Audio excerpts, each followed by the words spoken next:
Hello everyone, welcome to Manoj Gyan Academy. आज आप लोगों को बताने वाला हूं कि उत्तल दर्पण में किस प्रकार वस्तु को कहां रखें और कैसा प्रतिबिंब बने। चलिए मैं आपको दिखाने वाला हूं एनिमेशन के तौर पे, और ये एनिमेशन अगर आप एक बार देख लीजिएगा तो कोई रटने का जरूरत नहीं पड़ेगा और एनिमेशन के तौर पे आपको हमेशा आपके दिमाग में बैठ जाएगा। ओके, तो चलिए आपको दिखाने वाला हूँ। Number 1, draw a ray diagram when an object is placed at infinity in front of convex mirror, then nature, position and size of image. Hindi में, जब वस्तु को उत्तल दर्पण के सामने अनंत पर रखा जाता है तब उस वस्तु के प्रतिबिंब की स्थिति, प्रकृति और आकार बताइए। तो चलिए मैं एनिमेशन के तौर पे मैं आपको बताने वाला हूं कि अनंत से प्रकाश की समानांतर किरणें आती है। तो ये देखिए, प्रकाश की समानांतर किरणें आ रही है और फिर किस तरह फोकस से गुजर रही है। ये आभासी किरण जिस बिंदु पर मिलती है उसी बिंदु पर प्रतिबिंब बनता है, यानी फोकस पर। ये चारों point, position of object, position of image, nature of image and size of image, ये चारों पॉइंट एग्जाम के लिए बहुत इंपॉर्टेंट है। चलिए मैं आपको दूसरी स्थिति बताने वाला हूँ।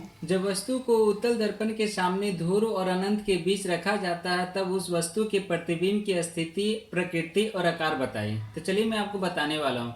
अब मैं उत्तल दर्पण के सामने ध्रुव और अनंत के बीच में खड़ा हो गया।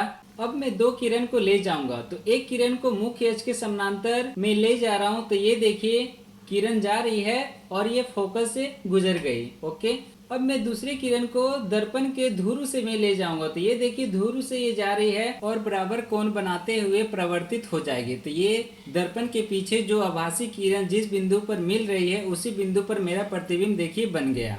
यानी कि जब वस्तु को ध्रुव और अनंत के बीच रखा जाता है तब वस्तु का प्रतिबिंब ध्रुव और फोकस के बीच बनता है। तो ये मैंने आपको प्रैक्टिकली दिखा दिया है एनिमेशन के तौर पे।